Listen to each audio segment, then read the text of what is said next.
Good evening, children, and welcome back to our little channel. I do apologize for the tardiness with this week's uploads, but sometimes torture takes a bit longer than expected. For now, please sit back and enjoy as we continue our tale. For your entertainment, the continuation of The Color Out of Space. The trees budded prematurely around Nahum's, and at night they swayed ominously in the wind. Nahum's second son Thaddeus, a lad of 15, swore that they swayed also when there was no wind. But even the gossips would not credit this. Certainly, however, restlessness was in the air. The entire Gardner family developed the habit of stealthy listening, though not for any sound which they could consciously name. The listening was, indeed, rather a product of moments when consciousness seemed to half slip away.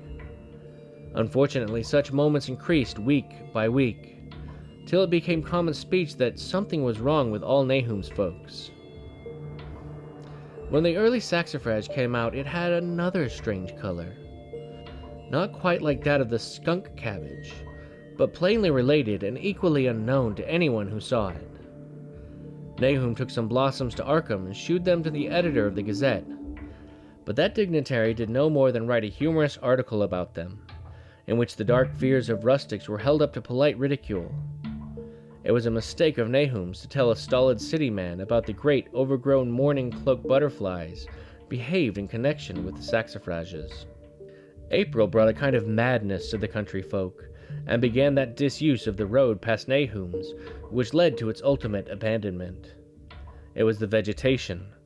All the orchard tree blossomed forth in strange colors, and through the stony soil of the yard and adjacent pasturage there sprang up a bizarre growth which only a botanist could connect with proper flora of the region. No sane, wholesome colors were anywhere to be seen except in the green grass and leafage, but everywhere those hectic and prismatic variants of some diseased, underlying primary tone without a place among the known tints of the earth.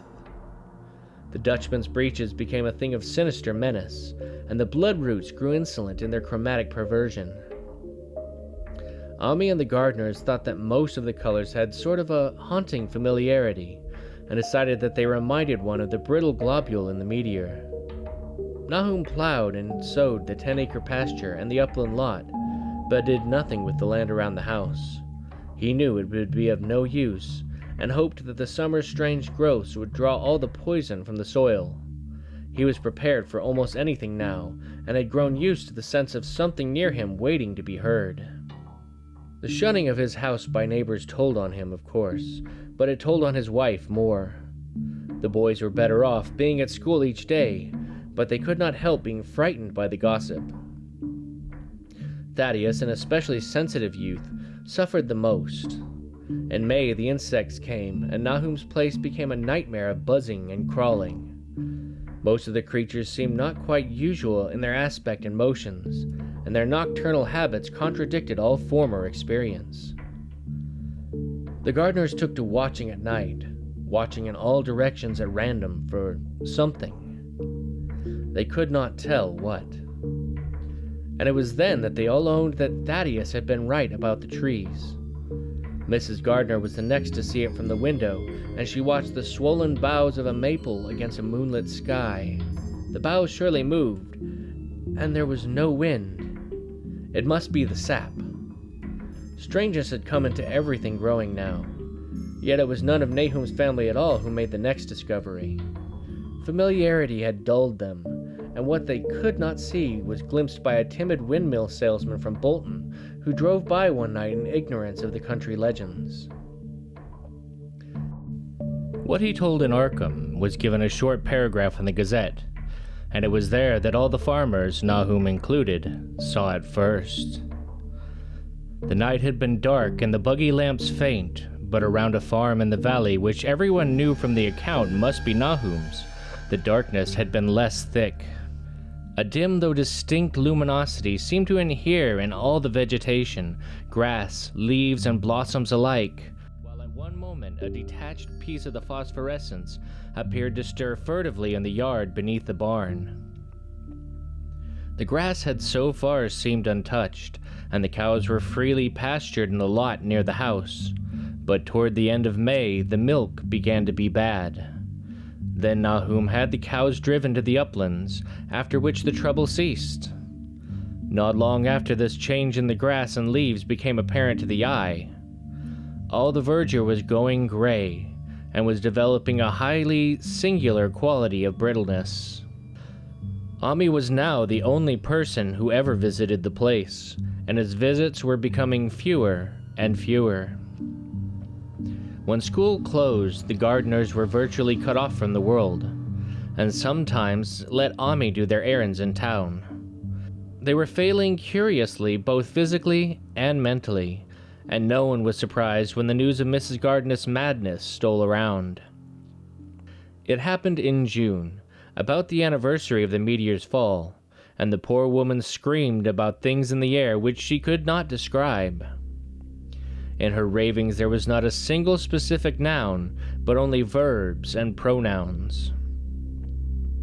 Things moved and changed and fluttered, and ears tingled to impulses which were not wholly sounds. Something was taken away. She was being drained of something.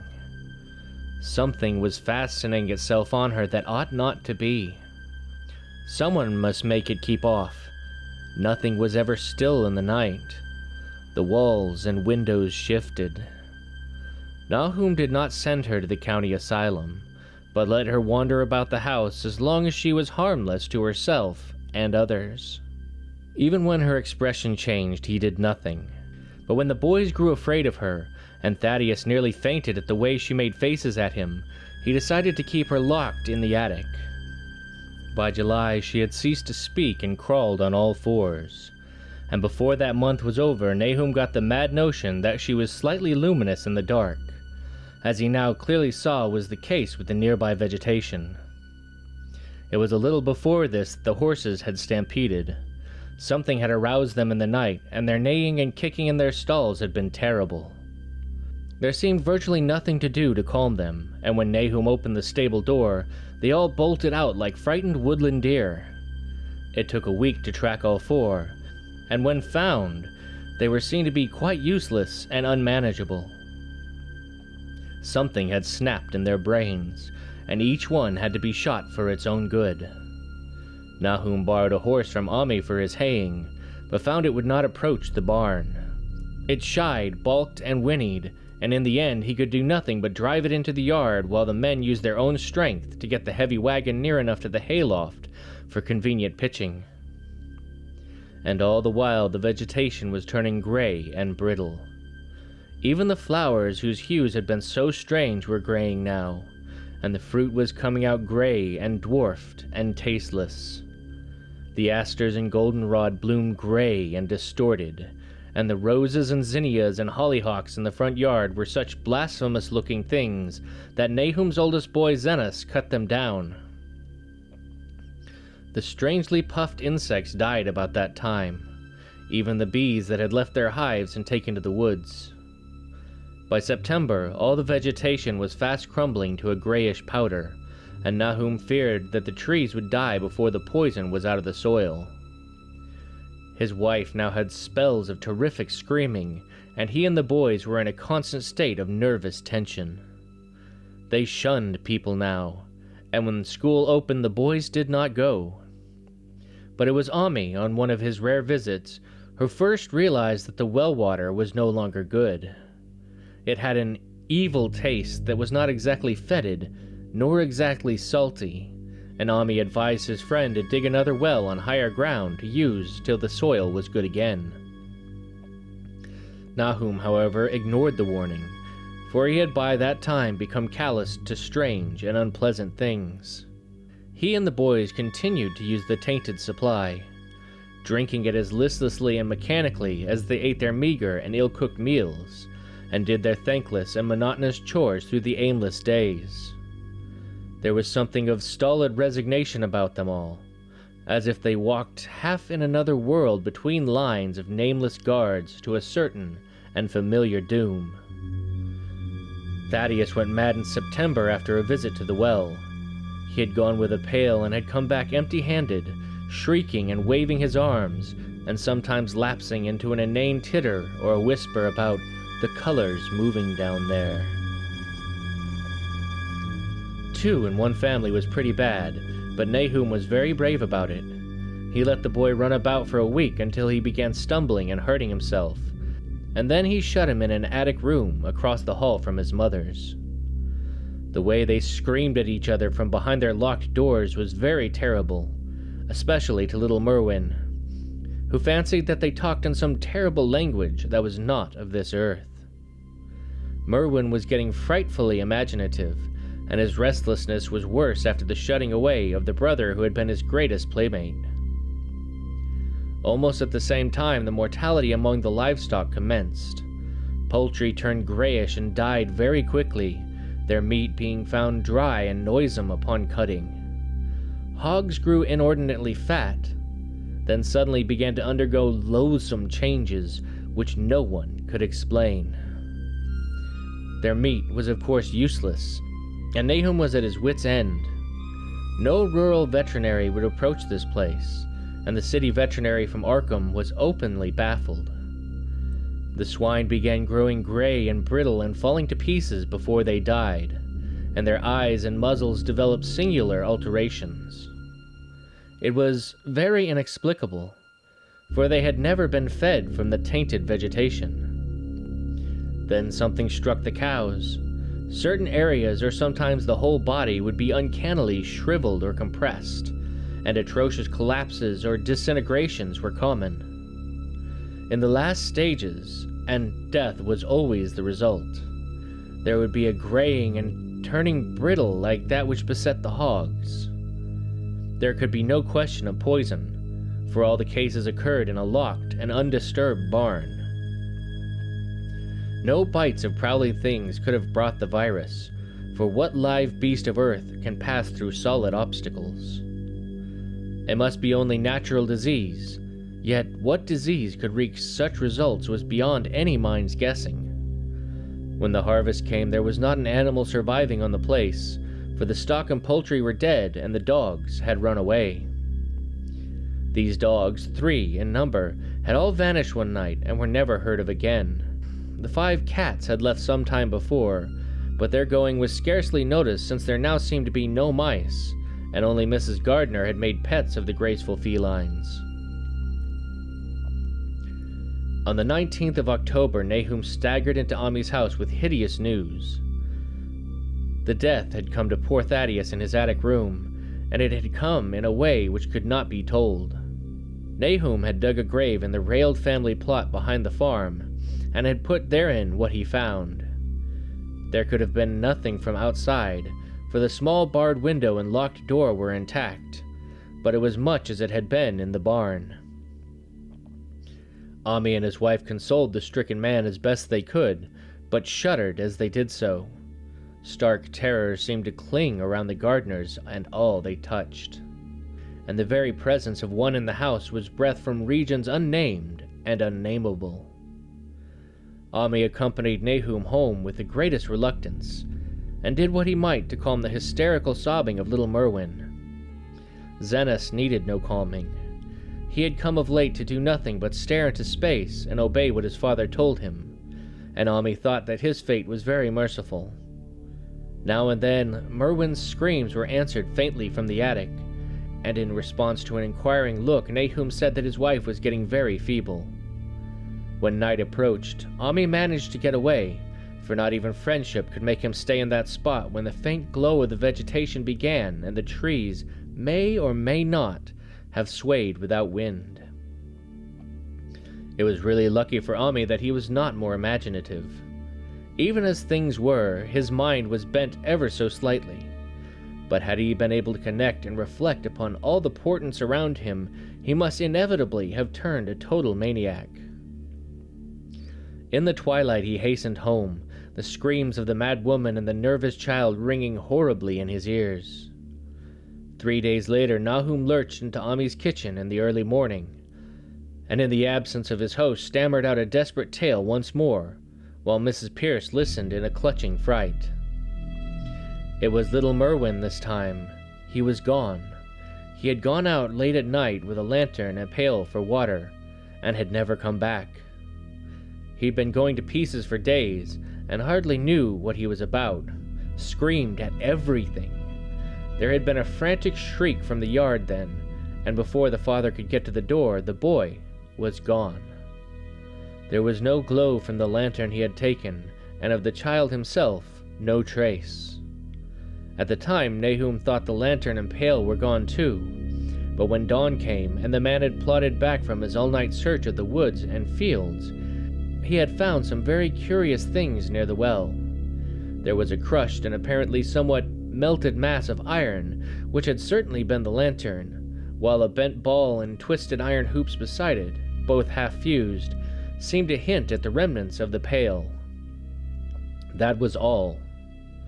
Nahum was past imagining.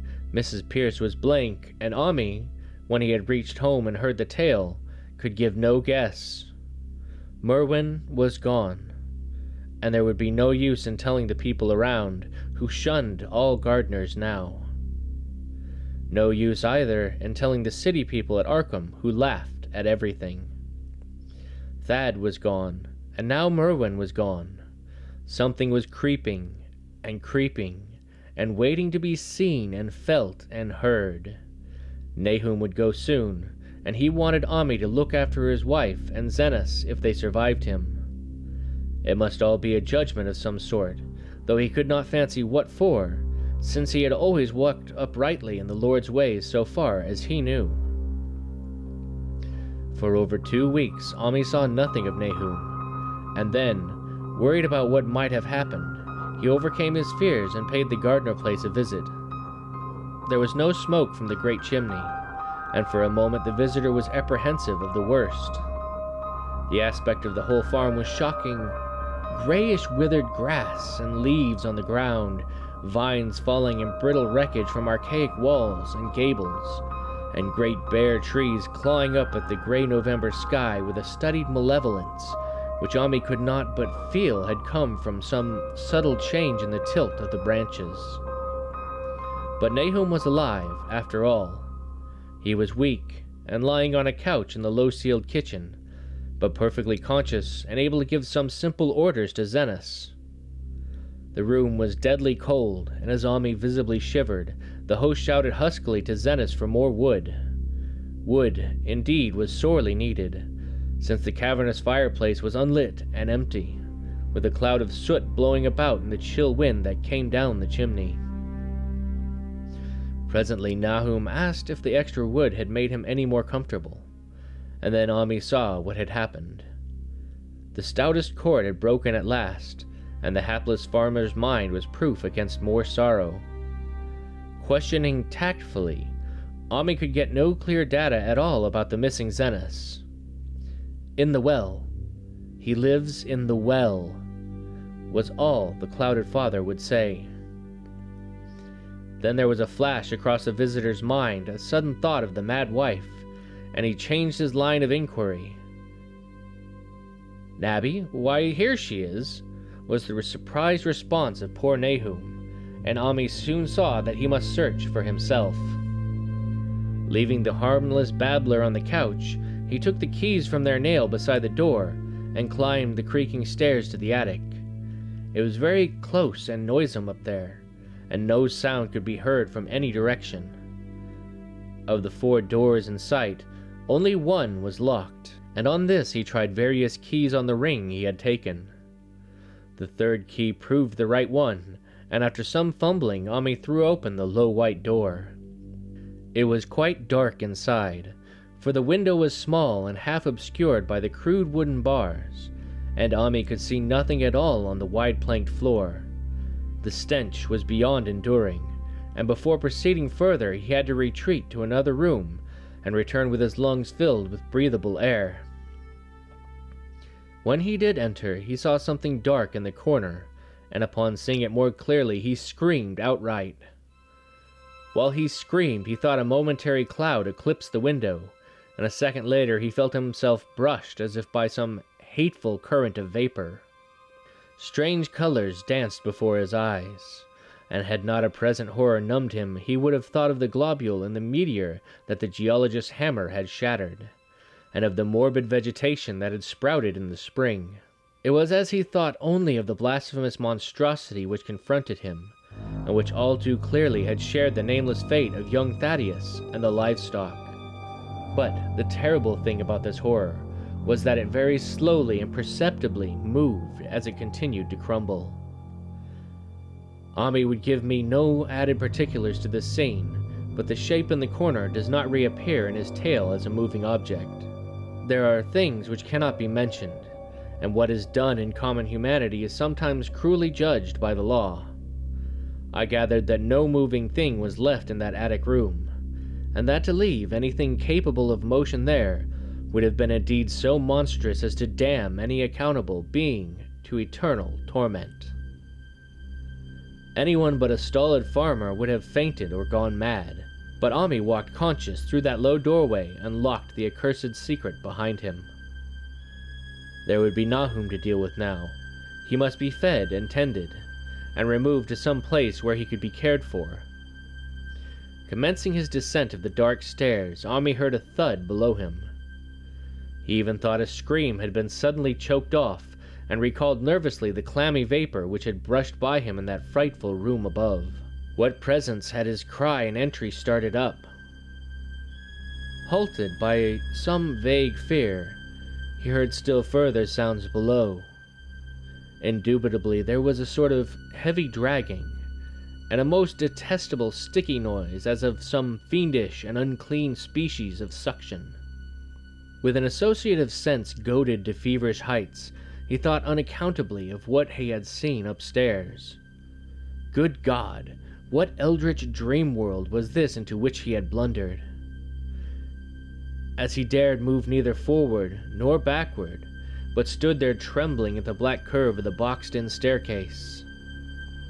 Every trifle of the scene burned itself into his brain. The sounds, the sense of dread expectancy, the darkness, the steepness of the narrow steps, and merciful heaven. The faint but unmistakable luminosity of all the woodwork in sight. Steps, sides, exposed laths, and beams alike. Then there burst forth a frantic whinny from Ami's horse outside, followed at once by a clatter which told of a frenzied runaway. In another moment horse and buggy had gone beyond earshot, leaving the frightened man on the dark stairs to guess what had sent them. But that was not all. There had been another sound out there, a sort of liquid splash. Water. It must have been the well. He had left Hero untied near it, and a buggy wheel must have brushed the coping and knocked in a stone. And still the pale phosphorescence glowed in that detestably ancient woodwork. God, how old the house was! Most of it built before 1670, and the gambrel roof not later than 1730. A feeble scratching on the floor downstairs now sounded distinctly, and Ami's grip tightened on a heavy stick he had picked up in the attic for some purpose. Slowly nerving himself, he finished his descent and walked boldly towards the kitchen. But he did not complete the walk, because what he sought was no longer there. It had come to meet him, and it was still alive, after a fashion. Whether it had crawled or whether it had been dragged by an external force, Ami could not say, but the death had been at it. Everything had happened in the last half hour, but collapse, graying, and disintegration were already far advanced. There was a horrible brittleness, and dry fragments were scaling off. Ami could not touch it, but looked horrifiedly into the distorted parody that had been a face. "What was it, Nahum? What was it?" he whispered, and the cleft, bulging lips were just able to crackle out a final answer. Nothing. The color. It burns. Cold and wet. But it burns. It lived in the well. I seen it. A kind of smoke. Just like the flowers last spring. The well shone at night. Thad and Murdy and Zenos, everything alive, sucking the life out of everything. In that stone. It must have come in that stone. Poisoned the whole place. Don't know what it wants. That round thing them men from the college dug out in the stone. They smashed it. It was the same color. Just the same. Like the flowers and plants. Must have been more of 'em. Seeds. Seeds, they growed. I seen it the first time this week. Must have got a strong on Zenos. He was a big boy, full of life. It beats down your mind and gets you. Burns you up. In the well water. You was right about that. Evil water. Zenos never come back from the well. Can't get away. Draws you. You know someone's coming, but 'tain't no use. I seen it a time and again since Zenos was took. Where's Nabby, Amy? My head's no good. Don't know how long since I fed her. It'll get her if we ain't careful. Just a color. Her face is getting to have that same color sometimes towards night, and it burns, and it sucks. It comes from some place where things ain't as they is here. One of them professors said so. He was right. Look out, Amy. It'll do something more. Sucks the life out. But that was all. That which spoke could speak no more, because it had completely caved in. It appears that poor Nahum couldn't take the stress anymore. You could even say he completely fell apart there at the end. I don't know about you children, but this color is really starting to grow on me.